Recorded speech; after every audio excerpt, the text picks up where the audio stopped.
Listen to The Astonishing Junk Drawer exclusively at patreon.com/astonishinglegends. I don't think people are taking time off work to hit this. But You sent me some video of you dancing around the kitchen. It was amazing.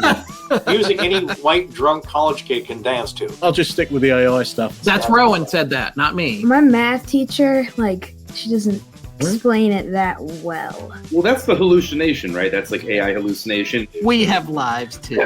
Mother Shipton's cave. Rich Hatem is coming.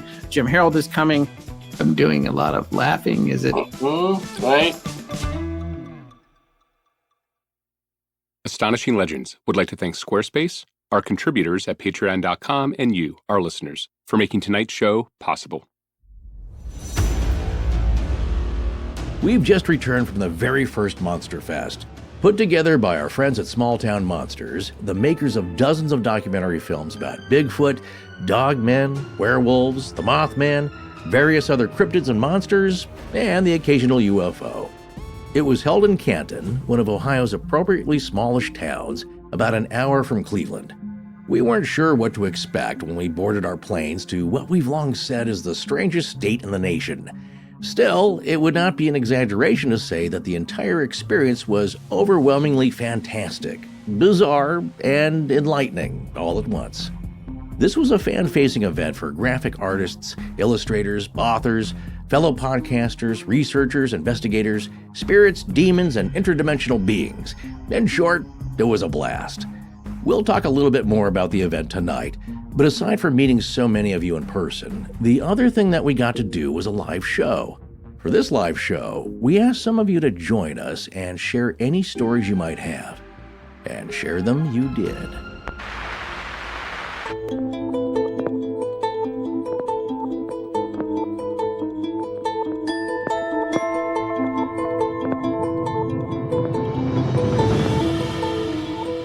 Welcome back to Astonishing Legends. I'm Scott Philbrook, and this is Forrest Burgess. Please make my martini dirtier. Richard Hatem. Join us tonight for a very special edition of Astonishing Legends, recorded for the first time in the show's history in front of a live studio audience at MonsterFest 2023.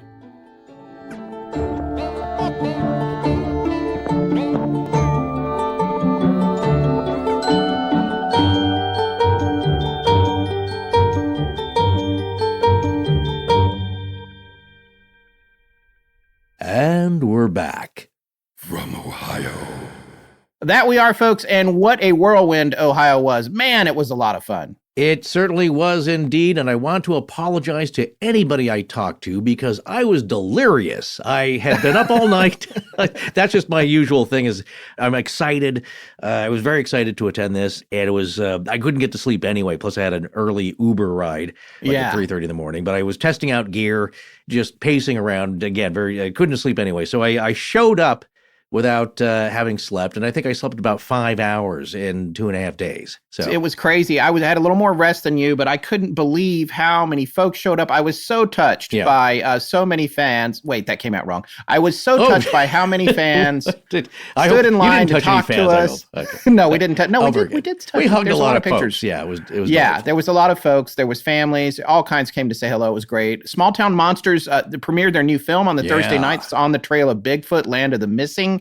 It was amazing. It's about Bigfoot in Alaska, and some of those stories there are kind of crazy. Yeah. It was chilling, and especially for me, one of my favorite subjects, the Big Black Pyramid in Alaska. Just look that up, folks. Yeah. Yeah, I hadn't heard of that, actually. I need to look it up. We got to see old friends like Rich Hatem, Jim Harold, Micah Hanks, Shannon LeGros, Lyle Blackburn, and Stan Gordon, but we also met some amazing new people like Cliff Barrickman, Jeremiah Byron from Bigfoot Society. Right. And Matthew and Josh from the Farthest Reaches podcast. By the way, you guys know what you did. Oh, and the folks from the podcast Spooks, Creeps, and Assorted Devilry. Check all those shows out. Good stuff. They want us on, so we'll have to make an appearance there.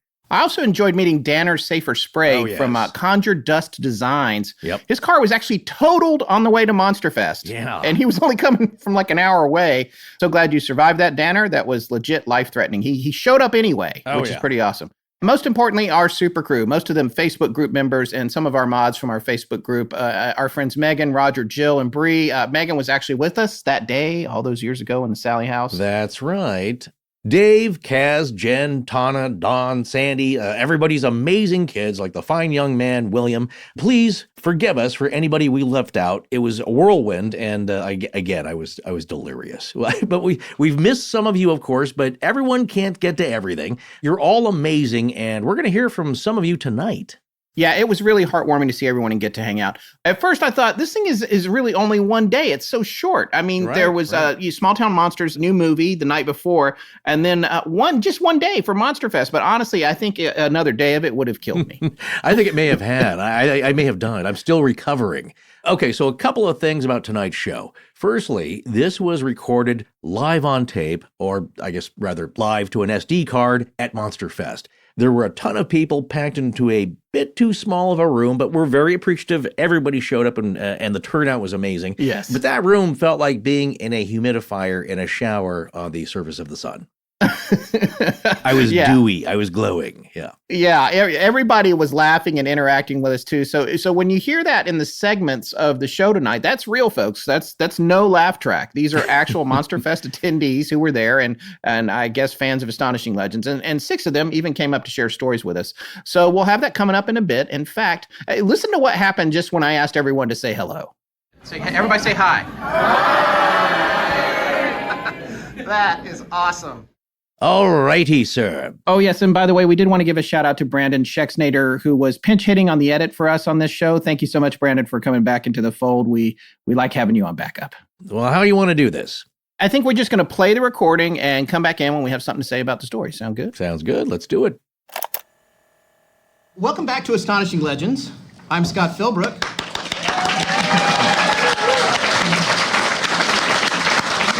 This is Fort Burgess. And then normally I would have a quote that Rich said at one point. Yeah, we need a quote. Our very special guest, Richard Hatem. And the only thing that I can remember that we did use as a quote was Rich said, "Please make my martini dirtier." Yeah. We are recording this live on tape at Monster Fest 2023, which we have been so grateful to be invited to. It's been, I think, a unexpectedly huge success for Small Town Monsters. So I definitely want to give a shout out to Seth Breedlove and his team, and Courtney, his producer, these folks here, everybody. Amazing. So we're grateful to have been invited, especially to year one, because you can never do year one again. So that's kind of fun. I was saying last night when we were hanging out at the bar with a bunch of folks that if this keeps going, this will be the small year. So it's really a lot of fun to be here. It's been great meeting so many of you. Thanks for coming up to our table and talking to us and telling us your stories. It's nice. We haven't had a single troll. The trolls, I guess, don't buy tickets to these things, I guess. Well, if they love to perennially diss on it, then because then it's a hobby. Yeah, so that's true. You got to really keep it up, because I'll give this brief anecdote. I was at home over the holidays with my dad, and we love to watch home repair shows. Not that we do any of that. I do some fixer-up stuff.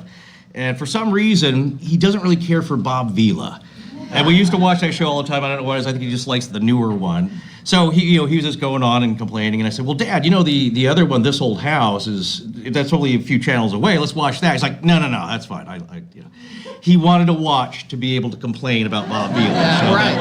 And you were like, "I understand it. I did get it, and it all connects." And as I always say, one of my biggest takeaways is that we've learned more about human nature than we ever have about the paranormal, because because the paranormal, who cares about it if there isn't a human experience attached with it? And that is what Rich's movie is about, is that you can get all the weirdo, mysterious calls over the phone and chapsticks and this and that, and if Richard Gere didn't respond the way he is and have the crisis of faith and confidence, what's the point?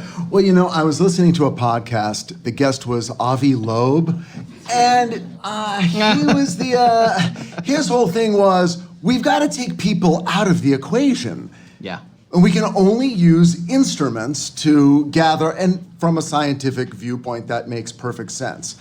But we're still waiting for that. He was talking about it like within the next 2 years, he's going to be standing on top of a UFO saying, "Here it is," or at least pointing to something that has been recorded on some sort of device that will somehow convince all of you of something.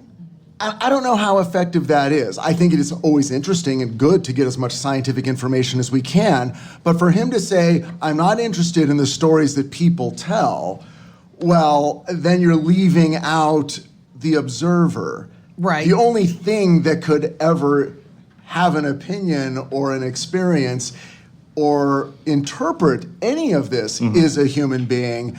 And so that's the other side. And I think it's great that we do those interviews, or you guys do those interviews, but then the other half is all of you guys and people who do have the experience. That's true. But to be fair about what Avi was saying, because I know you're right, because it's a little bit like, he's going on our show and saying people stink. So I know.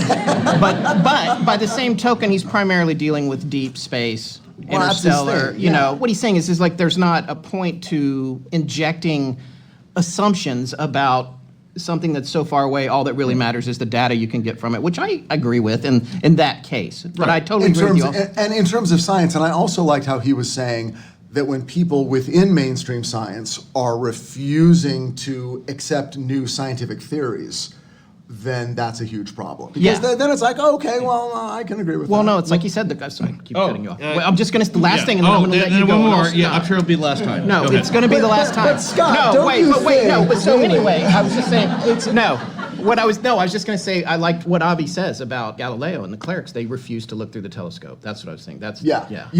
Well, Avi, his thing is, as I see it, it's not remove people, it's remove personality and bias and confirmation bias, because you have the data. And so let's start there. That's the one thing we can trust. If we all agree, generally a consensus on the numbers and against the sensor data, and we know the sensors are working, then we start there, because otherwise, when you inject personality, then you have an image that goes out to the world of a giant space dookie. And that's what people think Oumuamua is, and that was a big takeaway from us. It's like, it doesn't look like that at all. Well, how did we get that impression? And that's what I asked him, and that's when he got a little salty. And not to us, but the fact that happens, and that's when you inject people and their prejudices, be it scientific or otherwise, and that's where you have the telescope, you have what the telescope is seeing, and then you have people who don't even want to look through it because they're afraid of what they are going to see. Right, and it was interesting because I think he was almost saying that somebody needed artwork for a story that was going out, and then just very quickly put something together through Photoshop, and then that becomes the thing that everyone thinks Oumuamua looks like. And they're dismissing it or not based on an artist. And very loose conception with no real data other than it was in deep space flying by. Yeah, and then we get the space turd. And he said it was like, he's like, that was a moment in time. Yeah. Right. That's what we knew at that moment. Right. And so people were calling it one thing, calling it a comet, calling it an asteroid, and then a little later there was new information, but if you're not keeping up with that, then you're just hanging on to the first thing you heard. Right. So, and I do respect that. He wanted to sort of say, okay, as we learn more, please get rid of your old assumptions and listen to the newest actual scientific information we have. This is nothing new, because it's exactly what Russell Targ has said. And again, we always go back to this because it has turned out to be the most controversial topics that we cover. It's not so much ghosts, UFOs, cryptids, it's psychic psi ability, the powers of the mind, which Russell Targ, also a physicist, says that, the hottest topic these days is consciousness studies among the open-minded scientific community, and it's not the psychologists and sociologists getting into it like they used to in the 70s and 80s.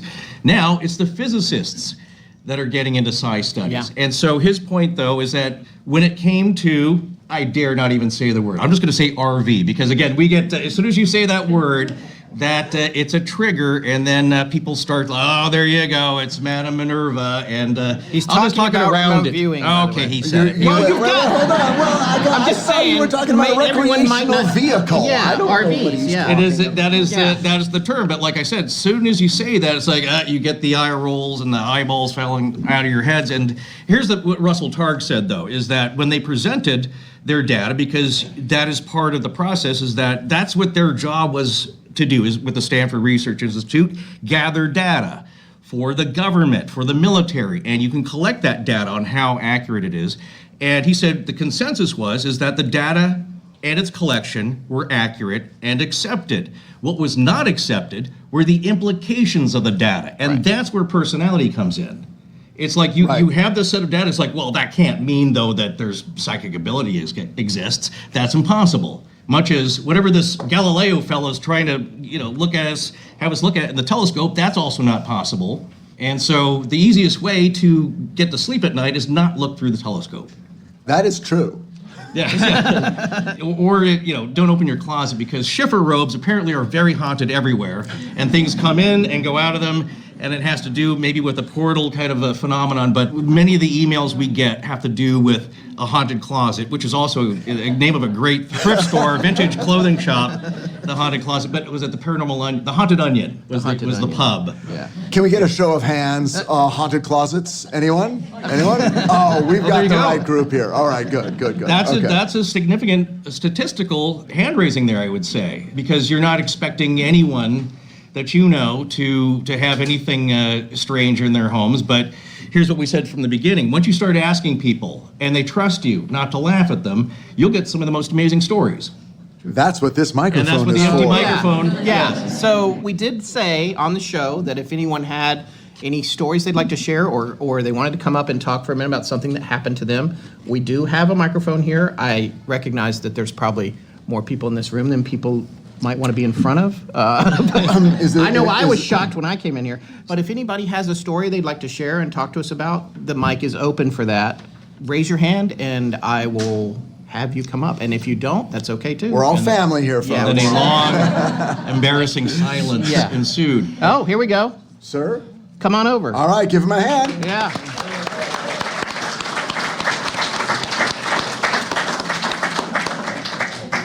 All right. We just met this gentleman. He works in a limestone mine. It's pretty cool. Drives great big trucks. All right, Larry, tell us your story. Well, it's a ghost story. Okay. Ghost story. Yeah. So, graduated high school, and I joined the Army Guard straight out of high school. Went to basic training, AIT, all that stuff.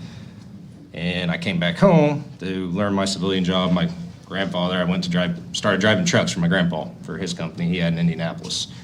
At the time, I was renting my house from him, and the house is just really, really kind of freaky, I guess. I don't know. So, but anyways, long story short, this house was a one-bedroom house, one bath, and a kitchen and a living room.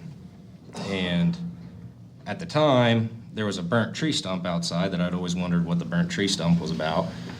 Come to find out that house had burnt down. So when I was living there, before I knew any of this, I had been sleeping in the living room one day, woke up in the middle of the night to the smell of smoke. Like it smelled like something was on fire. So got up, searched around, couldn't find anything, went back to bed, and nothing happened. Next day, same thing. Woke up to the smell of smoke, but this time when I woke up, there was a shadow in the doorway. So the way this was set up was the whole front of the house is like the living room. The back right corner would have been the bedroom, and the back left corner would have been the kitchen and bathroom. So in the bedroom, there was a shadow, and the whole door just slammed shut by itself. And I got up to smell smoke, seen the shadow, door shut. I thought someone was in my house, and I used to sleep with my gun next to me. So I got up, grabbed my handgun that was next to my nightstand right there, and pretty much kicked the door down, and no one was in there. All the doors were locked from the inside. My grandpa had redone the house, so it was really, really thick carpet underneath the door, so it's really hard to open and close. So that kind of freaked me out. So thought it was just weird, and I never used to believe in ghosts because I was raised Baptist, and I thought, when you die, you either go to heaven or hell, and it just kind of scared me a little bit. I was like, okay, maybe there are ghosts. And another week goes by, sleeping in the same spot, wake up to the smell of smoke again. And it was only right where I was sleeping, and then right in another spot above a vent that went down to the basement. And this house was an older house, and it was like those old cement blocks. It had a dirt floor basement. So I went down into the basement, had to walk outside, get in the crawl space, go down the basement, and crunch, kind of bend down to get in there. And the smell of smoke was only coming from the one spot. And the one spot there was an old binder. And when I opened up the binder, there was a newspaper article in it of a house that had caught on fire, and it killed a family of 4 that was in this house. And the house was the house that I was living at. I'm not even joking, it scared the crap out of me. So in this old crawl space was a moldy binder with the newspaper clippings and a picture of the family that lived in that house prior. And that's why there was a burnt tree stump outside in the front of the house. So I never really thought much of it. I mean, it scared the tar out of me. I just kind of was like, all right, if you guys are here, if you could just, I'll leave you alone, you leave me alone type thing, But stuff like that had happened time and time again where I'd wake up to the smell of smoke and there'd be a shadow in the doorway to the kitchen, or the door would shut. And when I finally moved out of there, because my grandpa had bought it prior to it burning down after they had rebuilt the portion of the house that was salvageable. But, I mean, he put new carpet and whatnot in it. But the straw that broke the camel's back for me was I was at our annual training with the Army National Guard. We go away for 2 weeks and do our annual training, and we'd come back. Well, I'd been away for 2 weeks, and I'd come back home, and we had a gas stove. I'd open my door, and something had turned the gas stoves on in the house, and it just reeked of gas. So at that point, I turned all the gas stoves off. I walked out, and I never even walked back in. I told my grandpa, I'm sorry. I can't keep renting this house from you. I think this thing's trying to kill me. And ever since then, it's not been, I don't know if it's that's kind of followed us around, but things where you just see shadows in certain areas. Now, I've never experienced anything paranormal up until that point. And to this day, my grandfather had said that no one else had ever experienced anything like that there, but now it's kind of followed us over to our house where we're at now, but it's not me, it's my kids that see things, shadows, or they don't see shadow, like dark shadows, they see light, like white. They call him Sam. That's their imaginary friend that lives in a closet. I know it's weird, but yeah, but I just, now I play gospel music while I'm gone and try to just ignore it. But cool story. Thanks, man. Yeah. Thank you, man. All right. Thanks, man. Very good. Very good. All right. I was going to ask, did you find out what started the fire? I know it was a mom and a dad, and I believe 2 children is what was on that newspaper article. And to this day, I don't know how that got in there or why it was even in the basement in the first place. But I believe it was just an accident, some kind of electrical thing. But Well, I was wondering gas. Yeah, right. Could it have been a gas fire? And then, but also, it doesn't make sense for the article to be down there because that would be after the fire. Yeah. So who's putting that? Put it in there. When your grandfather rebuilt the house, he was the first owner after it burned down? Yes. So no, there was a person who owned it before him, but he bought it from the man. So there's a person in between him and the people who owned it before. But it wasn't livable? No. Well, it was livable. The guy who bought it before him Okay. had salvaged what was left of the house. And it used to be a 3-bedroom, 2-bath house, and then it was converted to a 1-bedroom, 1-bath house. So that guy theoretically could have brought the article into the home, Yes. which is also weird. Right. And the thing that made me And took it in the basement? Yeah. Yeah, okay. But what bothered me was, or maybe not even bothered me, but made me think was, now I don't really see too much, but back then I didn't have kids. Now I have kids. Yeah. And it's not me or my wife who see anything, it's the kids. They say, Yeah. well, there's a Sam, and I would really like to maybe find out what the children's names were that had passed away in that fire, but now it's more or less them. And I don't know if there's any correlation to it or not. All I know is I never had any paranormal experiences prior to that, and now it's just kind of opened my mind to a world of, I never thought anything was after this. How many years has this been playing out for you? Probably, well, that would have been 7 years ago, Okay. 8 years ago. Okay. So, but... So you know you have to get us the address, right? So Yes. Well, first of all, you get points for leaving when things got weird. Yeah. Nobody ever does that Yes. in the movies, right? Now that's the biggest thing. I worry about the kids, but I kind of, me and my wife sat down, and she thinks I'm crazy.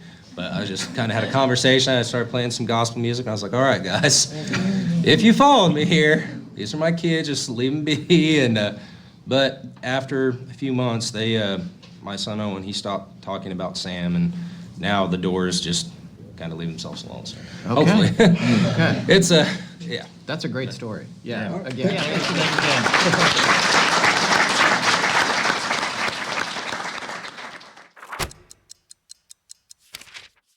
Man, we met so many cool vendors at Monster Fest. I wish we had the time to just go out and like walk around and check out all the booths and tables as fans, but we couldn't get away from our own table. I know. I was really impressed by all the creativity and craftsmanship, the designs, the wide range of items from everything from books and maps to artwork and figurines to barbecue spice rubs, believe it or not. And I was trying to make notes of who was selling what and grabbing people's cards because I knew I could only get a few small things because I was running out of space in my carry-on bag and would have to order stuff online later. Yeah, I know. Lyle Blackburn apparently has some crazy hot sauce. I'm going to check that monster sauce, yeah. Well, we have a lot of people to thank and exchange stuff and info with, and we have a grid, with names and contact info. But, you're so right when you always say the best way to point someone to whatever you're selling, servicing, making, marketing, or just want the world to know about is to have your own website with your own special URL. And the best website to have is a Squarespace website. Darn tootin', and I say that a lot because one, it's true, and two, I'm old and I repeat myself a lot. But remember how a brick and mortar store, what they used to say about it, the three most important things are location, location, location. Well, on the internet, your location is a domain name, and a great location is a URL that represents you and something that people can easily remember, not 4 different social media handles or a link page. Exactly. You can build your brand with a domain registered through Squarespace. Over 200 top-level domains are currently available for purchase, and each domain comes with a beautiful parking page and free Whois privacy if available.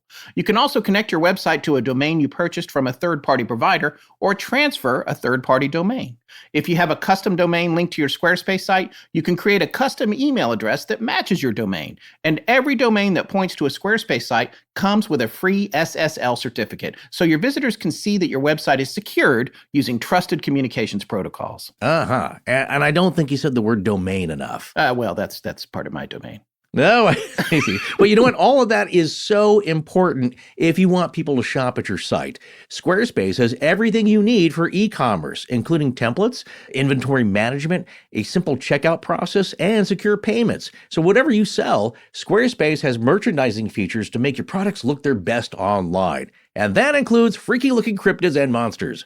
So start making monster profits by heading on over to squarespace.com/legends for a free trial. And when you're ready to launch, use offer code LEGENDS to save 10% off your first purchase of a website or domain. That's right. Once again, that's squarespace.com/legends for a free trial. And when you're ready to launch, use offer code LEGENDS to save 10%. Hey, Scott, you remember that awesome podcast with tons of creepy, fascinating, and freaky stories based on real events? We were talking about it last October and how it was perfect for spooky season. Yes, the Let's Read podcast. Right. We were talking about baby stealing Aussie dingoes. But yeah, yes. Let's Read is super creepy, but also super well produced. And obviously, it's perfect for any time you want some terrifying theater of the mind that'll chill you down to the bone. Ooh, some chilled bones will come in handy as the hot summer approaches. Well, if you don't remember us raving about it last time, the Let's Read podcast centers around narrating true scary experiences from real people just like yourself, ranging from creepy stalkers to paranormal encounters with the other side of the veil and every disturbing thing in between the flaps. Let's Read's goal is to lull you into beautiful nightmares. Speaking of nightmares, my wife likes to fire up an episode as we're retiring for the evening. And that's saying something because her thing isn't usually a fright fest right before bed. Right. But she also loves well-told stories, so she makes an exception. Ooh, well, that tracks because Let's Read has been described as a human Ambien, able to soothe even the most anxious overthinkers and unfog the foggiest minds. Let's Read's voice, yes, that's his handle, will employ his sultry tones to guide you through some of the most terrifyingly true first-person experiences one can imagine. So, Scott, which ep are you going to listen to next? Well, 178, Blood Spill in Aisle 4, just came out, and it's got a retelling of some of the Son of Sam murders from New York in the 70s. And I'll tell you what, man, that is some scary stuff. Yeah. Hearing Let's Read it on Let's Read with the background music and all the atmosphere, it really puts you in the moment. Like all episodes of the show, the Son of Sam stories are just a few of the ones that are told in that episode. It has 24 stories, and it's over 2.5 hours long, just like our show. Ooh, you really get your money's worth, and super spooky. Well, hey, over 600,000 Let's Read subscribers on YouTube and podcasts can't be wrong. Indeed. Subscribe now to Let's Read on Apple Podcasts, Spotify, Google Podcasts, Stitcher, or wherever you're listening now. Hi, I'm Glenn Mason in the UK, and when I'm not wondering whether aliens are extraterrestrial, interdimensional, ultra-terrestrial, or all of the above, I'm listening to Astonishing Legends. Now, let's get back to the show. So Larry's story, kind of scary, I think. Yeah, as I said, I was talking to people. Actually, it was at the meet and greet, I remember later on. Oh, yeah. And, we were talking about how this affects people's lives and how, and you may not believe in any of this, and that's fine. I totally get that. And Larry didn't either. He didn't believe in any of this stuff. Yeah. But then you should hear from the people who have experienced it. And I hope you never have to, and I'm sure they don't either for anybody, because it's unpleasant. And you may say, well, there's other things going on, and you're just misinterpreting them. And okay, if that's the case, you still don't want any of this to happen to you or your family or loved ones. You can think this is all very silly, but the truth of the matter is that it ruins families. It can ruin people. No, and I actually spent a lot of time with Larry. I knew he was going to tell the story because I'd met him a little bit earlier, and he had told me about it. And then I saw him the night after this, and we hung out and actually had a few drinks for a couple hours. And I'll tell you, he's upset by it. He's believes in what's going on here, and you can see that he wants it sorted. And, and he's a father, so I'm a father. I was like, I could tell he's worried about his kids. There's a lot of stuff going on with this, and that's why I was interested in letting folks hear the story and hear him tell it. It's a very sincere situation for him. Yeah, and like I said, no matter what you think the cause is, even if you thought it was just squeaky floorboards and bad electrical wiring and your own imagination ramping that up, none of this is good. Luckily, we're not to the point where it's too terrible, but it's very disturbing, and the youngest daughter is scared. And you just, trust me, you don't want any of this. And no matter what you believe in. Right. I think I also thought it was interesting that the friend, his son was calling him Sam, which of course reminded me of Sam the Sandown Clown immediately. Right. As long as it wasn't Captain Howdy. Yeah. But we don't know what this Sam is. It's interesting that either the son just gave him a name or he told the son what he would like to be called. Yeah. Well, in the part of the story where he talks about jumping up and the door slamming shut and then him kicking it down, I thought that was interesting. And we managed to line up a second interview with Larry, which we did the Tuesday after Monsterfest. And we got him to retell the story to us. We actually will probably share that full interview on Patreon ultimately. It's got more detail in it, and it's interesting to see and hear him there. And Larry, I know I said we weren't going to use your video, but we might on Patreon. So text me if that's a problem. But but anyway, he got into some more detail about the door slamming that I thought was interesting. So we're going to play a segment here from our second interview with him yesterday. And I thought someone was in my house. I got up, grabbed my gun, and as soon as I grabbed my gun off my side stand that was next to the couch, that door slammed. I mean, as hard, it rattled the walls. It slammed shut so hard. I will put my hand on the Bible and swear that door slammed shut. And the way that door was, when my grandfather had redone that house, he had put fresh carpet in it, very, very thick carpet. So those doors, you had to pull them shut to get them to latch.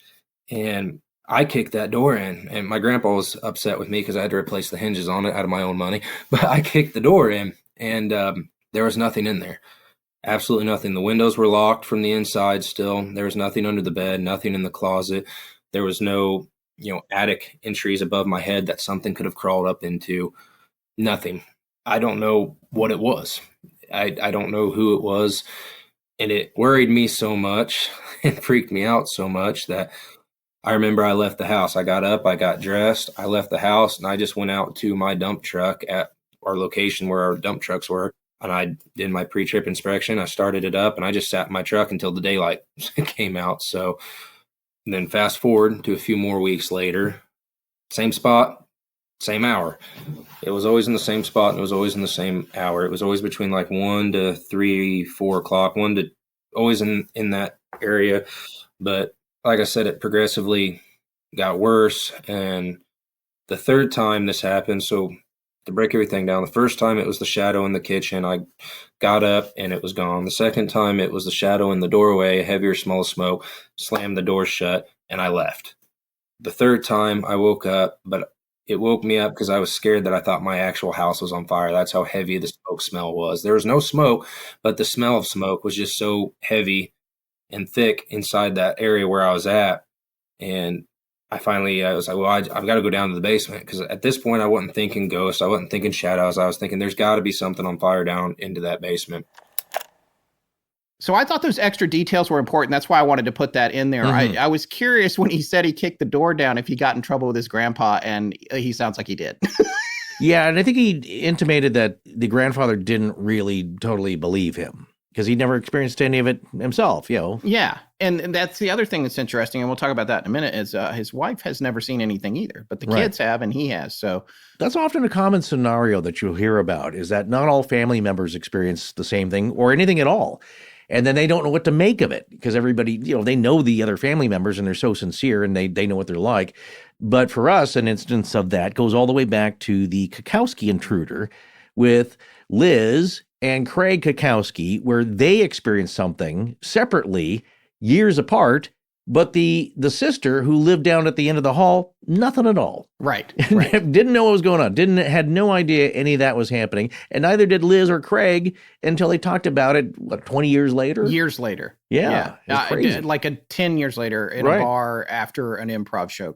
They're both improv performers in LA and writers and stuff and directors and all kinds of things. But yeah, so that's pretty wild. All right. Well, we wanted to get a little bit more information in the second interview about this entity that the kids were seeing. So we did ask Larry to elaborate a little bit more about what his son and daughter were seeing when it came to this guy, Sam, in the closet. I've never had any paranormal experience in my life. And it wasn't up until this point that no matter where we're at, it seems like some kind of paranormal experience follows us, or me. And I don't, which freaks me out even more, and it scares me even more than that I feel like it's interacting with my children now. But my son talked about a Sam. There was a Sam that lived in his closet. He would always say, Sam is in the closet. Sam is in the closet. And you'd hear him upstairs talking to Sam. And his little sister would be downstairs with us. And his little brother, who, is a year old now, he is downstairs in the nursery of the house that we're at currently. And he would be talking to someone up there, and I'd go up there, and there'd be no one there. I mean, every hair on my arms would be raised up. And I'd say, who are you talking to, Owen? He said, I'm talking to Sam. I said, who's Sam? He said, he's my friend. So, well, who's your friend? Where? He's like, he lives in the closet. And then from that point, he started kind of more or less not talking about Sam very much. So I thought maybe, okay, it was just an imaginary friend. Kids do that. My sister was like that growing up. She had an imaginary friend. But then my daughter she turned, started getting older, and she's 4 or 5 now. And now whenever she's in Owen's room, she talks about a scary monster. That's what she calls it. Owen called him Sam, but she says it's a scary monster. And I said, where's the scary monster at? She says it's in the closet.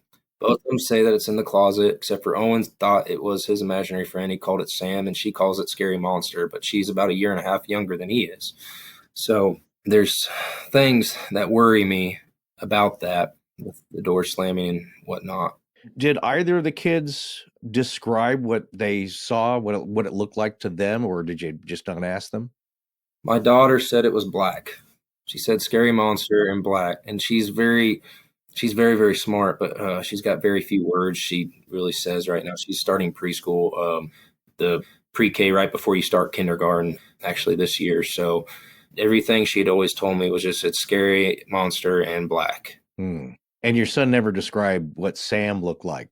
He would never tell me what he looked like. He said he's just my friend, but they were both in the same closet. So Forrest, tell me this. You don't think it was strange that you made a reference to haunted closets before we started this session in that room? Because you're always like, nothing ever happens to me. I'm not psychic. I don't know anything. But you literally, right before Larry told this story, which you had not heard, I had heard it like a few hours earlier or the night before. I can't remember. It's all a blur. But I had heard it just since I met him at Monster Fest. You came into this room and sat down, and one of the first things you said was haunted closets, and you made a big deal about haunted closets. And that's where, You think that's strange that you brought that up? Asked people to by a show of hands who believed in haunted closets before Larry even told his story. Well, I was going to say that the pub we'd like to open, somewhere in England or the UK. You said is that the too, Haunted at the top of Onion. the show. Yeah, that was the. That's an old joke. Yeah, just because the name sounds that familiar. But you know what? Really, if anybody who's come across, read, heard about a lot of haunted house stories or experienced it themselves. Yeah. A closet, there's something about that. It's a closet or portal. And that's a real common meme, I don't know, trope that, or just common occurrence that we've heard a lot about. And there's something about, again, well, I just love the word Shifferobe. What is a shiffer? You said that, and I didn't know what it was. What Well, is it? it's like Is that something Claudia Schiffer wears when she's at a modeling shoot? No. It has to do with, it's a wardrobe, right? The Lion, the Witch, and the Wardrobe. Oh, it's just a wardrobe. Oh, Shifferobe. I'm seeing now. You said Schiffer. I thought you were saying Schiffer like Claudia Schiffer. Shifferobe. I see it now on Wikipedia. Right. Okay. I like to put an R sometimes in there. But my point being is that it's, that's why I asked him, is it built in the wall? Just the structure of it. But it doesn't have to be. It's something that, I don't know, it's like a portal of sorts or a framework for a portal. And as we've all known, thresholds seem to be important. Doorways, doors. It could be an attic door, a cellar door, a closet, or some kind of, how many closet stories have we heard? Yeah. It's like our friend who told his story at Halloween, if you remember, right? About the door in the closet and the comic books being stacked up against it. Yeah, he stacked all the books up against it, and then he woke up in the dark in the middle of the night, and turned out he was somehow inside the closet and had to open the door, and the comic books were still in front of it. Right. He had to push them out of the way. He got teleported into the closet in the middle of the night. Somehow, yeah. Because like I said, he would have to move all those, and it was, I think, secured from the outside. So how do you do that? And it also reminds me, this story, another one that somebody sent in and asked for our help, or at least people, to contact and to talk to, or just books to read about this. And they had a family haunting that was affecting them very negatively for a long time. And they said that out of the closet, out of the same kind of, out of a wardrobe of some kind, it would open in the middle of the night and a black mist or smoke would come out of it. Oh, right. And then another story, which is also creepy, is that the closet or Shifferobe, the wardrobe would open and a scary clown face would slowly poke out of it. Oh, yeah. I don't have time for that. Yeah, like the Saw clown, not the fun ones, not the hobo clown. It would open, and it just, things are going in and out of it. But it is apparently some kind of portal. We've heard that a lot. So, well, Narnia's in there for one thing. I just, here's the thing. I thought it was a wardrobe. I've never heard Shifferobe. I did look it up a minute ago. It's a portmanteau of a chiffonier and a wardrobe that apparently Sears Roebuck, they put it in a catalog in 1908 and they called it a Shifferobe. Somebody at Sears or someone in that arena in the early 1900s in the U.S. made up a new word. That's interesting. See, I thought there was a slight difference. It's like, as people pointed out, and it's making the rounds on social media. Well, curvy, I think. The difference between a coffin and a casket. I think a casket has a loose lid. People who are into the macabre will know is that one is just rectangular and has a loose lid.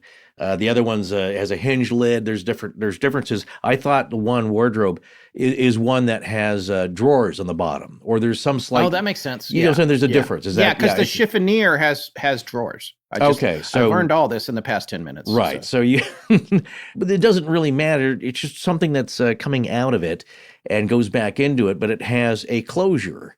I don't know what that is because, like I said, we've also heard stories where there's nothing behind it. There's no trap door. If you're believing this, there's nobody peeking out from the other side through a false back or bottom of this thing. Not like a magic trick.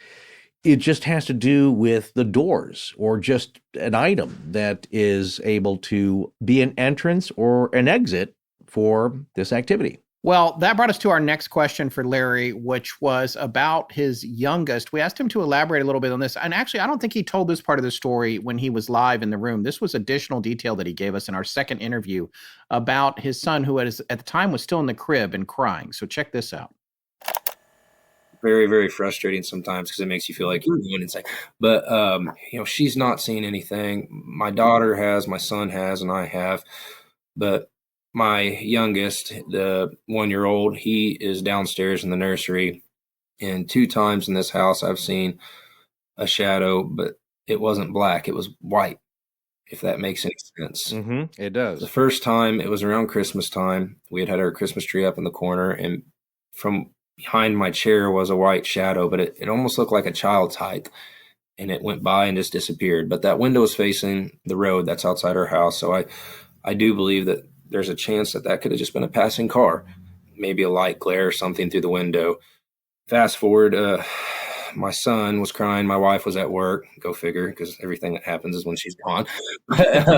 Of course. But my son was in his room, and my 1-year-old, and he was crying, bawling his eyes out. And I tried putting him to bed. Make sure he's got a clean diaper, change his bud, and everything's fine. He won't take a bottle. He's got a clean diaper. He has no fever. I couldn't figure out why he was crying, so I got to the point where I'd sat down in my recliner across from the nursery, and I was just like, I'm going to let it be. I'm going to see if he cries it out. And in the top corner of the door, the top left corner of the door, the best way I can describe it is a silhouette of, have you ever seen a shooting range target, like the silhouette of a man? It's got, Yep. It was like that. It was that shape of a head almost, but in the very top left corner of the door, like something was on the wall peeking around the top left corner of the wall. And it was white. Snow white. And as soon as I looked at it and I seen it with both my eyes, it went back right into the corner, and it had freaked me out so bad. Every hair on my arm rose, every hair on the back of my neck had risen. And I ran in there and I grabbed my son and I picked him up and I'd shut the light off into his nursery, and I shut the door. As soon as I shut the door, I felt better. He instantly stopped crying as soon as I shut the door, which was the weirdest thing ever. I mean, he didn't stop crying when I picked him up in the nursery. He stopped crying when we left the room and I shut the door. It was almost like whatever was in there did not want them in there, did not want him in there. And that's what scares me, because I don't know if maybe whatever entity or entities were at the house that I had this problem with before, if there's more of them.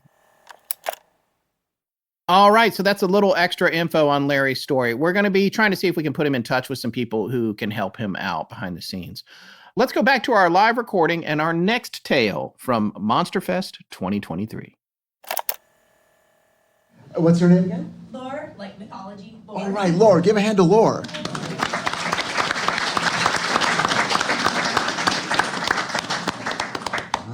I don't think this will top that in terms of spookiness, because I want to share a story, like a quick story of the least intimidating ghost I think anyone has ever reported. Oh, nice.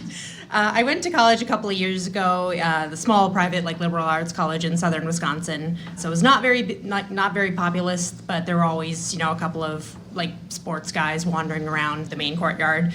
And one day I was going from the dining hall. It was middle of the day, super bright, sunny. I was going from the dining hall to my dorm, which was a short, couple of 100 feet walk, and super open courtyard. It's just grass, just pavement, no trees, no walls, absolutely nothing to hide behind. And as I was going through, there was a guy walking next to me. Imagine the most stereotypical white frat bro you can think of. He had the sports shorts on, the college t-shirt, the Adidas flip-flops, kind of buzz cut, blonde hair, just looking down at his phone like everyone else on campus. And as he's walking towards my dorm with me, and as I open the door, because he's kind of it's that awkward thing where they're a little too far for you to just shut the door on their face. That'd be awkward, but they're close enough. It's just man, you gotta hold the door. It's awkward. But so I did that for this guy. And our dorm, the entire front is glass. It's a very eco-conscious college, so everything is glass, open sun, nowhere to hide. Open the door, wait for this guy. It's been 10 seconds. He's not coming. I turn around, and this man is gone. There is nowhere for him to go. There was nowhere he could have ducked behind. He just disappeared. Just vanished. Just absolutely vanished. Yeah. And that's the only real paranormal experience I've had, but it was very comforting, kinda, because it's not all ghosts are scary and evil. Sometimes they're just wandering around on their phones in college. That's the guy with Waverly.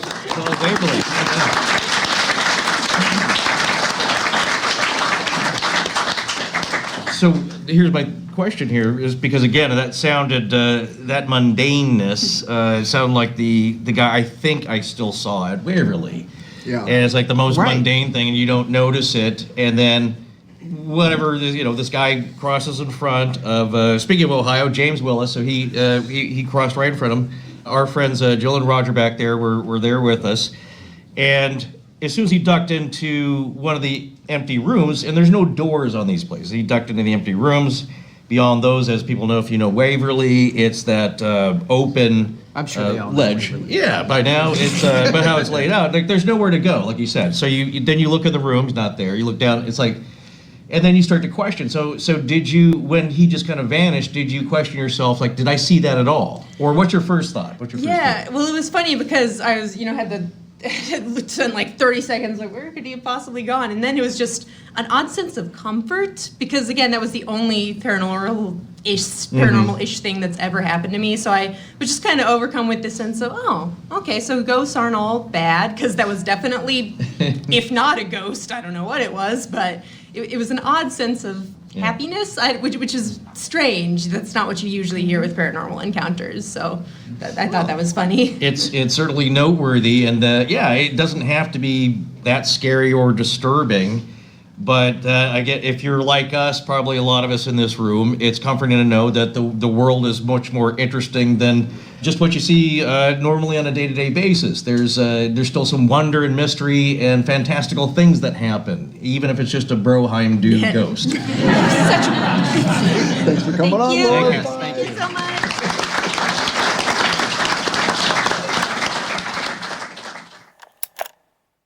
It's so nice to hear a nice ghost story about a really benign guy just looking at his phone who vanishes. Well, she made a good point in that a lot of it has to do with how you react, how people react, how you feel about it. And I'm a huge believer, big believer in the gut feeling of that, something that is ineffable. It's hard to describe. You can only feel it, and you can't even tell somebody else what it's like. But in this case, it wasn't threatening. Not all of these things are this terrifying, thank goodness. Not all of these things are terrifying experiences. Some are just real head scratchers, like my experience at Waverly. But, my thing was, it just made me question myself. What did I just see? Or did I actually see anything? And I'm still not sure, because it's just, it doesn't seem like anything other than what was the same is that it wasn't anybody who was really there, because, like I said, there's no doors on any of the hinges or whatever, and you look and there's just nobody there. Like there's nowhere to go, and so it's like, well, what was that? And then you question, it's like, well, did somebody really cross? I mean, that was just my memory 30 seconds ago. Yeah. And now I'm doubting myself. So that's an odd feeling. But it wasn't, like I said, it wasn't a scary thing. I didn't get chills. I didn't feel like a presence like Carol Ann passed through me and I can smell them. There was nothing that tangible. But I like the story because it is kind of mundane, but it's also reassuring that, one, either, I guess you could say, if that person's, if they had passed and that's their spirit, that there is life after death. You have to go back to college, apparently. You're missing some credits. Right. But there is an existence beyond death. Or perhaps it was just, as we always talk about, some kind of an echo or a reverberation, a stone tape theory kind of thing, where this pattern, this image of this person is just wandering around and maybe doing the same thing. But even if it's just something that's more mundane and an echo like that and not a spirit, that's also, to me, something that's inspiring and fascinating and immensely interesting, because then the world is more magical in the way that I would wish it to be.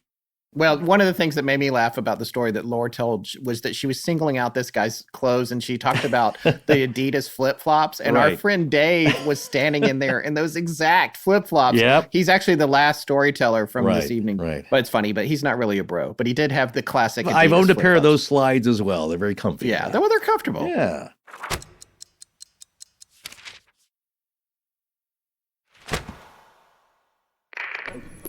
This is Ezra with the Galileo Project, and while I'm setting up UAP detection equipment, I'm listening to Astonishing Legends. Let's get back to the show. Some folks will remember Lauren from our Archipalooza episode, which was actually a two-part thing celebrating that we got to 100 episodes. We're now at I think this is 260. So that was a while back, but she's been a friend a long time, and she told some stories on the show, on that episode, in episode 101, I believe it was, about the things that had happened to her in her home, including seeing a doppelganger of her own sister in the house when her sister was clearly outside in the yard, out the Right. window. And the doppelganger had a strange haircut. It was one that her sister had formerly had, but it was not the current haircut. Right. It was off a little bit, or the timing was wrong. But I think most people picked up on and zeroed in on a word, the bubby voice. It Yes. did the silly voice that they would do to each other. Just between them, their private little joke. I'm doing a bubby voice. So whatever, Yeah. I can't remember what it was, but it was a goofy voice, and it did that voice, but it was not her.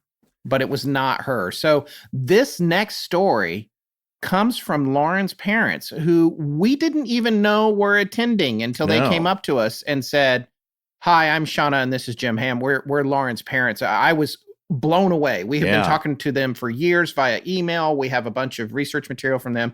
The whole family has been dealing with something extremely powerful and pervasive for years. I think you guys know me. Well, this is somebody we've known for quite a long time, actually. Yeah, I don't know how much of this you're going to share, but Can you tell everyone? Probably would take a very long time. Yeah. Everybody listening at home, what is your name? Sean Am. And you guys might tell them who I am. Maybe they remember the episodes of. Well, talk about it was your daughter that reached out to us first, Laura. And this is a family story, like a lot of these things that happen. And there are elements of it that are, I would say, classic to a family haunting story that goes on for decades and follows you around.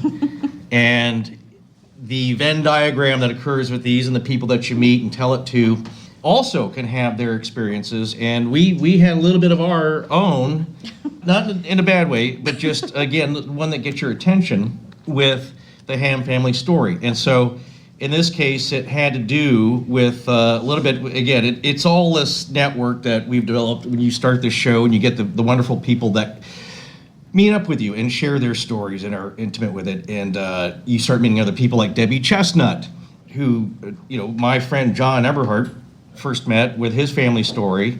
That was the Sledge entity. And then he connects with us. And then, next thing you know the Hams and their story. So basically it was Lauren, I think, who reached out, said, I have a personal family story, and it's pretty frightening.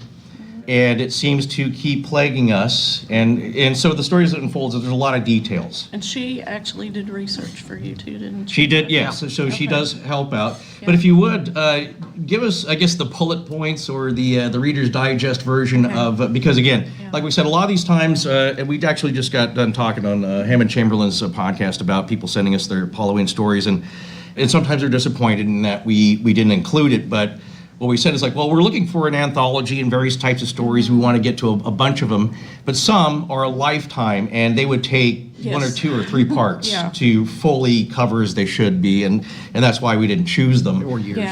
Years. No, that's okay. But here's the story is like, I think when you lay out the details and what's happened to you, it's going to ring familiar with a lot of folks here. Yeah. If you want to ask me questions to guide me, that's fine, because it is 20 years of an experience. It is ongoing today. So if you want to say a prayer of protection or anything you want to, because we're in the room, that might be helpful.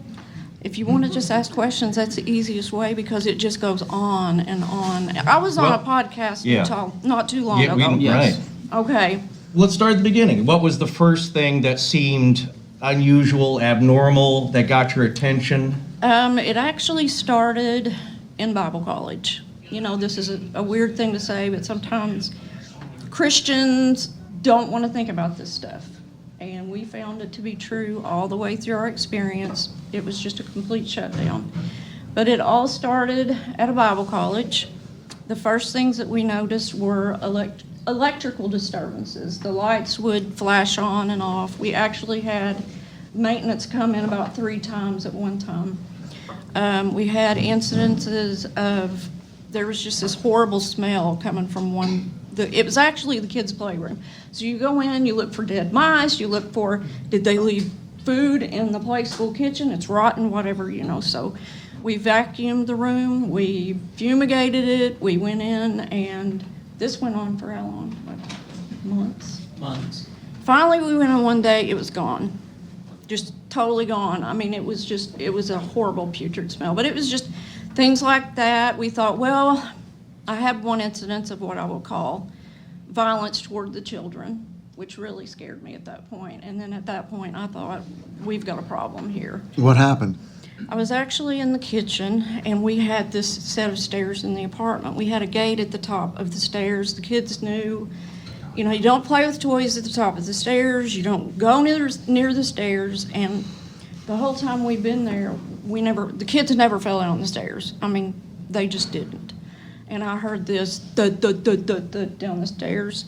And this is hard to talk about, but I get up and I run in there. And it's my middle daughter, and she stands up, and I look at her neck, and there are neck marks here. She said, "Mommy," she said, "something pushed me down the stairs." And I was just like, how did this happen? But about 5 minutes later, here comes the second one down the stairs. And, you know, at that point, I said, I don't know what's going on here. We really, really have a problem. So, of course, just like most people do, you know, my father was a very scientific-minded person. I tended to write everything off, blow it off. Coincidence, it didn't really happen. This is your imagination. So we kind of left it behind. We moved to the second house, and this is kind of what Lauren gets into and talks about, and I actually had the experience with the little girl behind my back. She was the one, I could look behind and see somebody was behind me, but I thought it was my youngest daughter. She was the one that actually let me know that that was not my youngest daughter behind me, that this girl had taken off and went through the wall. I mean, just through the wall. So Lauren would corroborate a lot of the things that I experienced. Otherwise, I think I would have discounted what she said, and I would have discounted what I saw and felt. But when she was like 8 years old, she would come to me, and I knew because I was having the same experiences, I would hear my name in my ear. At one time it was, "Get up!" And she came up to me, and she was born an adult. She was like 26 years old when she was birthed. I mean, she was literally, when I had the ultrasound, her eyes were wide open, and she was looking around like, and it just totally freaked the obstetrician out. But anyway, she came in and she looked at me. She was about 8. This actually happened at the Bible college, and she looked up and she said, "Mommy," she said, "something said my name in my ear last night." And I was like, oh gosh, because that night before something had said my name in my ear. So we kind of corroborated each other. Now, from the second house, it seemed like the experiences and, you know, what we saw ramped up, it got worse. Well, I've always said this, don't ignore it, because it can get worse if you do. It got pretty fairly bad in the first house, wasn't so bad in the second house, and it's ramped up again in the third house. Like last summer was absolutely wild, wasn't it? Now at the second house, at one point, we did have to have a Catholic priest come in. You know, it got kind of quiet after we moved again. This was like 3 times. Is this the impetus for all your moves? Is this why you moved? A lot of it had to do with work relocation, Yeah. but I mean, you know, we were relieved to get out of there. By the time we left the first house, it was crazy. We had mice infestations, we had flies, we had You had a lot of pets die. lots. Yeah. Yeah. Yeah, lots of pets die. That's one of the things that bothered us about this year and in this house is that our last little pet died.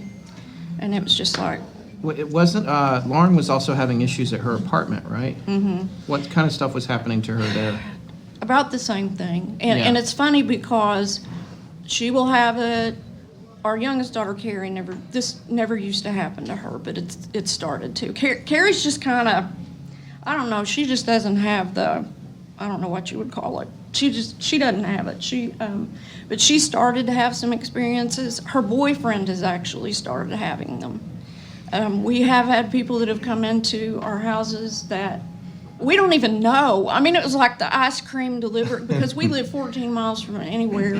He came in and he was standing there, and we called it the creepy room. You didn't go in the creepy room. You went in and the lights would strobe, and that's a whole other different story because it's insane right now in our house. We've had the electrician in twice in 2 months. But he came in and he was looking at me, and he kind of motioned back toward the creepy room. He said, "Did you hear that?" And I said, no. He said, something said, get out. And out the door he was. So, yeah, we do have some people come in, the kids' friends would hear and see stuff. Right now, our big problem is electrical, though. I mean, you can go from room to room and the lights are strobing and flashing. We've had, like I said, an electrician come in. If only we knew someone who investigated haunted houses somewhere within this room. Would you ever let anyone in to take a look and see what they could find or record or figure out? I mean, that's okay. How many people know Keith Johnson from Ghost Hunters Taps? It was kind of like the early days. Okay. We do know Keith. As a matter of fact, Keith messaged me on Facebook, what was it, day before yesterday? Mm-hmm. And he said, I have been trying to get a hold of you for months. I can't get through. And that has not ever happened. Yeah. So I don't really know what's going on. He has my phone number, but this was the only way that he could get a hold of me. So it's bizarre. Besides the image of the little girl, what else was seen? Because I think it was shadows. Lots of shadows. Some fairly crazy sounding stuff, which I will, I kind of hesitate to wade too much into we have seen, I guess, what you would call the demonic. I mean, we have seen some things as far as that. I believe your husband had something rush up at him near a fence outside one time. Oh, out at the second house. We don't know what this was. We had a lot of things at the second house that I didn't feel like fit in with what we were dealing with. It was kind of crazy. And I've heard people talk about synchronicity then. I mean, we just had, it was hard enough to accept what was going on in the house, let alone outside of the house. But we lived on a farm in the second house, and you can tell it if you want to. He'd probably rather not. Okay. All right, let's give him a hand. Come on up. Mountain Dude. You can hold the mic if you want. I'll just look at the mic, so I'm not looking at the crowd. Okay. The incident that you're referring to, referred to. I was outside on the farm, beautiful, bright, clear day, not anything going on, no wind, no.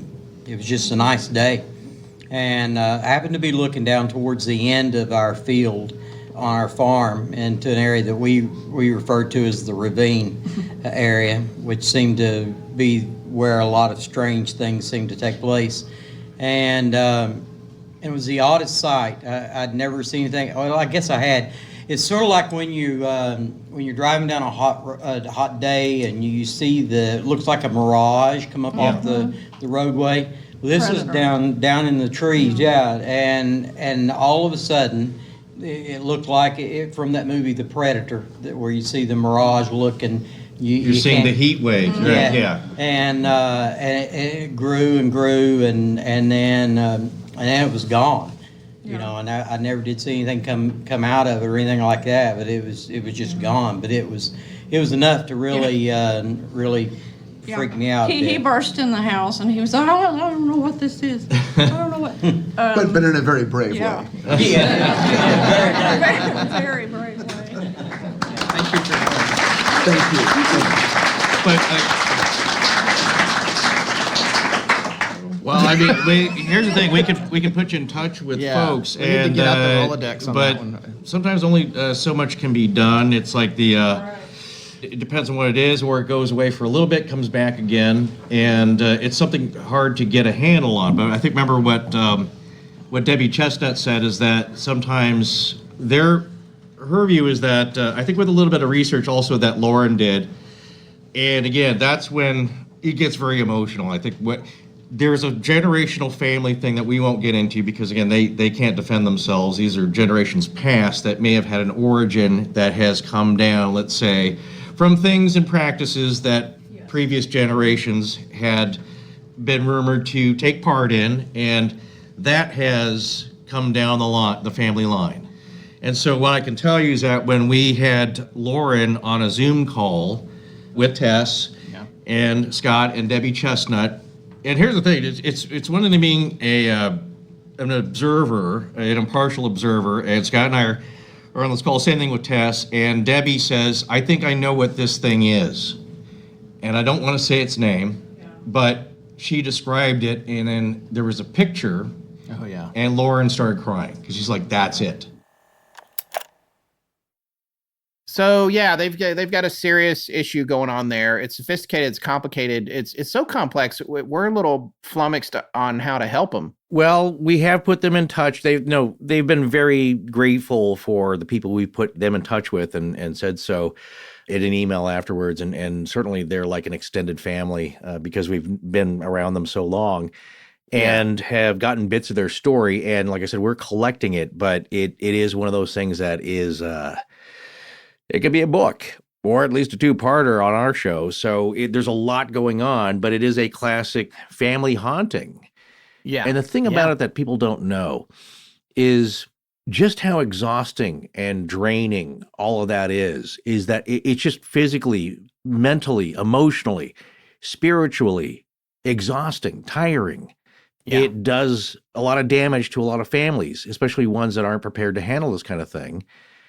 I believe personally that that's the goal, is to try and chip away at you and try to break you up. And it takes a lot of strength and perseverance to make sure that doesn't happen. So we've put them in touch with some folks and who are currently working on their situation, and we'll check in with them and see, what the progress is and how things are going. But they're definitely in our thoughts, and we're going to keep tabs on them going forward. Guys, right. We have a new contestant. Yes, we do. All right. Can you tell us your name? Hello, I am Jennifer Rafferty. Answer to both. I don't know how to top that. It's definitely not that exciting.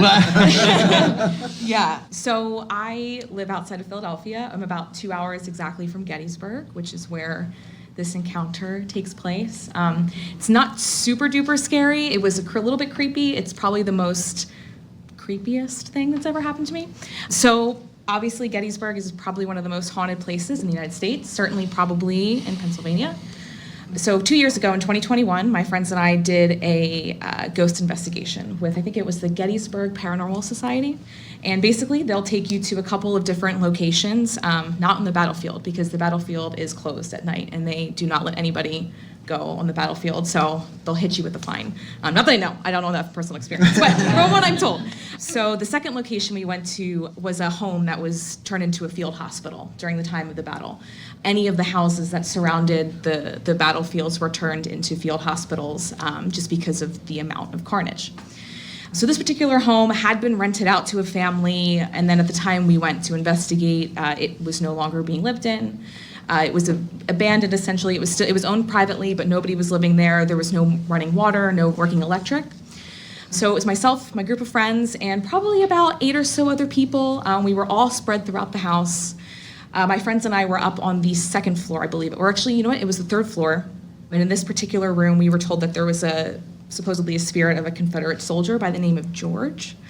George was supposed to be kind of malevolent. He didn't like women, apparently. He was known to pull on their hair, kind of do things to make women feel uncomfortable. So, we went in, apparently he liked long hair, and I was like looking for a hair tie to tie my hair up. I was like, no, we're not gonna do that. But anyway, so we were sitting in the middle of the room, and again, there's no electricity in this house at all. And we had a spirit box, and we had an EMF detector. And so we were just sitting there in a circle. Our phones were off because we didn't want any risk of interference. And the spirit box, we were asking questions. We were asking if they fought for the South or for the Union or the Confederacy. We didn't really get anything. We could kind of hear a couple of little blips. Sometimes spirit boxes can be really hard to understand what comes through. So then I ended up asking what color the uniform was, and we heard gray. The uniforms of the Confederate Army were gray. And then, we heard a couple other things. We heard some strange noises like creaks coming from the closet that was behind us. It was an open closet. There was nothing in there. There was nobody in the room next to us. But probably the creepiest thing we decided to do, we wanted to try and get a reaction, nothing bad, not like provocation like some researchers will do. So I'm a musician by trade, and so I thought I would try and sing a song from the Civil War that they would recognize. So I chose Battle Hymn of the Republic because I was like, I know like a few words to that. I think John and Roger, that's an era cue, right? Right. It's a what? Era. Oh, Q. Era. Oh, that's what it's called. So like a CUE, you're trying to invoke a emotional response, and we've tried that at the Octagon House, and it worked. Oh, got it. Yeah. I was going to sing that, and I was like, it's a no for me. But so I chose Battle Hymn of the Republic, and at this point, things had been quiet in the room, and our EMF detector this whole time had not done anything. So I started singing Battle Hymn of the Republic, and all of a sudden, boom, it goes red. And the whole time I was singing, it was just bloop, bloop, bloop. And then as soon as I was finished, it just went, and it was off for the rest of the night. So, not that creepy, but it was creepy for me. I don't know, it was creepy for me. Thank you. Thanks. Thank you.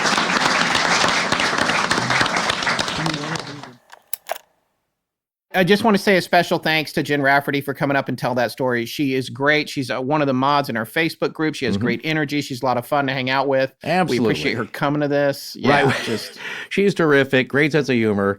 Always cracks the whip and keeps everybody in line, especially in the Facebook group. But there was a little friendly tension because Dave got us to cover Cisco Grove. And she was specifically asking us, and we may do it one of these days. It's a bigger topic, but the ghosts of Gettysburg, one of our favorite topics here. So, I think she was saying, how many topics does Dave get us to do? That's without her doing it. So we're so glad we got Dave, her story. By the way, Dave is coming up, folks. So that's right. The good news is that both Dave and Jen got into this room and managed to tell their story. That's It was funny. No one raised their hands when we first said, who wants to come up and tell a story? It was really quiet. And then Larry came up and told his story, which was pretty crazy about the fire and the house and his kids and all that. And after that, a lot of people started raising their hands. So I was excited to hear from all these folks. That's the way it is in real life. As I always say, with your friends and family and people you know, they won't tell you these stories, or they're hesitant because they don't know how you're going to react, right? You might just roll your eyes or like, oh, sure you did.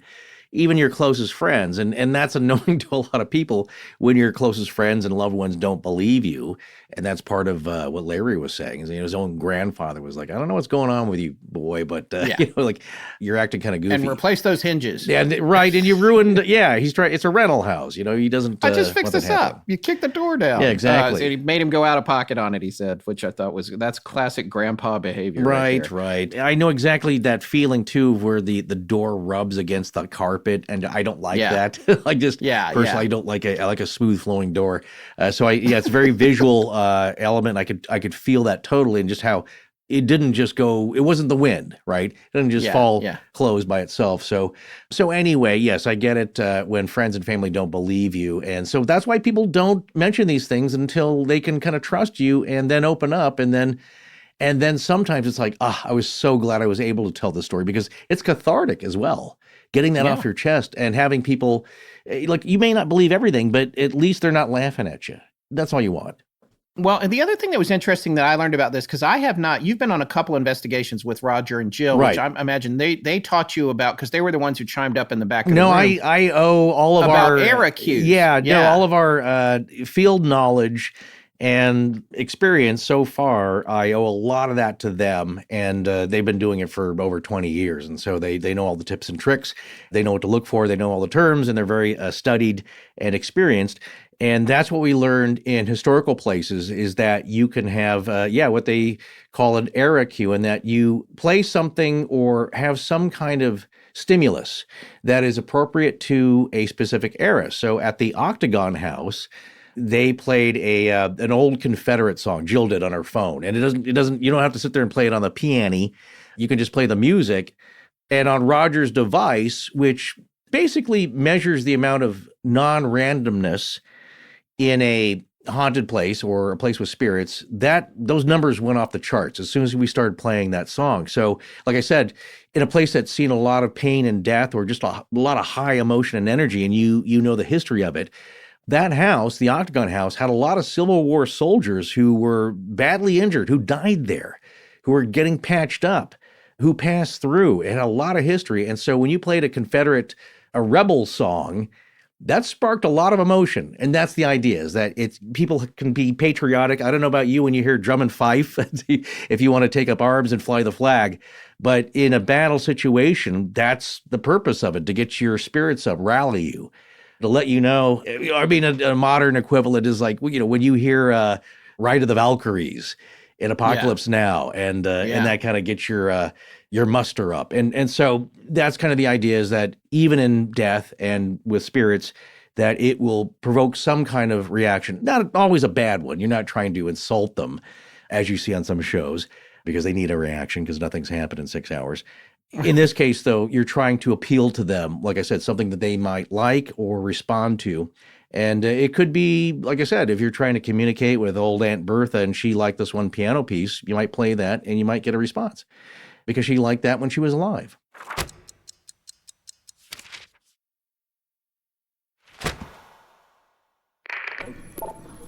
Hi, I'm Kylie, and you're listening to Astonishing Legends with Scott Philbrook and Forrest Burgess. Now, back to the show. All right, folks, we're going to leave you with this last story from our friend Dave Gibson about a welding shop that he was working in that a friend of his was letting him borrow. And they both, turns out, have been seeing something there. And it's one of those things where, like earlier when Forrest mentioned Craig and Liz Kukowski, it's like, I don't know what's going on here. So this is a pretty good story. We're going to leave you with this one. At the end of this, we had to turn the room back over to the next people doing a live show in the room, and that would be Jim Harold, who I think has already posted that show. So look for that. Jim Harold's Campfire shows and all his other shows, wherever you get your podcasts, and you'll find it there. Not to mention all the podcasts we mentioned at the top of the show from friends that we met at Monster Fest. We'll put links to all of them in the show notes for this episode. There's going to be a lot of new content for people to consume, and new illustrators to check out, all kinds of fun stuff. So definitely hit the show page for this episode once it goes up. But right now, we're going to leave you with Dave Gibson. We're going to go out on that, and we'll see you in 2 weeks. Dave, come on up. Come on up, Dave. Dave. Dave. How's it going? Good to see you again. Yeah. Introduce yourself. I'm Dave. Hi. I'm Dave. This is kind of recent activity. I recently started a business, and it kind of grew. I had to move out to my friend's shop. I told Forrest this last night. Yeah, and it would be great to have your shop co-owner. But look, if you don't believe this, if you don't believe in any of this at all, having two people confirm something doesn't mean anything. Even and that's kind of where I am. I just have these experiences, and they are what they are. I don't know what they mean. I don't understand them. I don't need to understand them. But I would start working out there, like on my own, and I would see shadows, just kind of like here and there, like that was weird. And then it happened about 3 or 4 more times, and then like the 4th or 5th time, there was a shadow that was probably 7 feet tall, and it was as close to right here, and it was tall and it was really black, and I was like, ooh, what's that? And I was like, this is so weird. And I texted him, I was like, hey man, are you into the woo? And he's like, well, what do you mean? I'm like, I'm seeing stuff out here when I'm alone. He's like, I see him too. I was like, okay, well, what do we do with that? He's like, I don't know. I don't get any bad feelings from them. So I don't know what it's about. Like, he's had traumatic events too. So we're both kind of like trauma bonding over our near-death experiences. Yeah, Dave had a rough year or so there. Yeah. It's rough, yeah. So what kind of shop is this? It's a welding shop. And that's what it's always been? It's always been that, yep. Has there ever been any injuries or anything strange or anything? No, no one's... We've come close, but we've never actually had any, great bodily It's been harm. 0 days since our last accident. He had a strange story, too. I've known him for 10, 15 years. Great dude. He was telling me a story about his youngest son. He was looking out the window. They live maybe a quarter of a mile away from the shop. And he's like, Daddy, I see this lady, like this dude or lady or something outside. And it was like an Amish person, because I guess there used to be an old Mennonite settlement there, and it was like a full-bodied apparition thing, and so there's kind of some weird things happening in the area. I don't know what the shadows mean. I don't really get any bad feelings from them. Right. So it's just another one of those things that I see a flash into the void, and I'm like, that's cool. Thanks for that. Yeah. So it's like, I don't know what to do with this information, but I think no news or bad feelings is good enough. Yeah. I don't know. Thank you for sharing. Yeah. Thank you, Dan. Thank you. Let's get out of here for Jim. Well, that's it. Everybody, And, thank you yeah, so thank much you so for much coming. Thank you.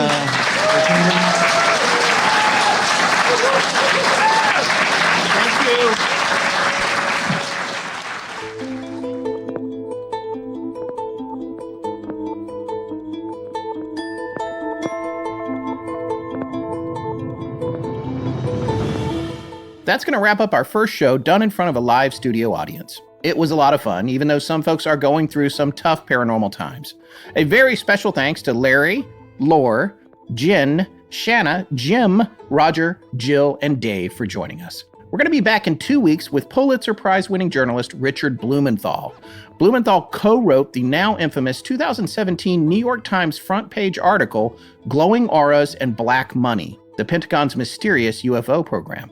And most recently is one of the co-authors of the earth-shattering story of Dave Grush's claims that the U.S. has not only captured UFOs, but has been attempting to reverse engineer them for decades. So that's in 2 weeks. Until we return, visit patreon.com/astonishinglegends and sign up to see us on the much more candid and wildly disorganized Astonishing Junk Drawer, which we often do live for our patrons.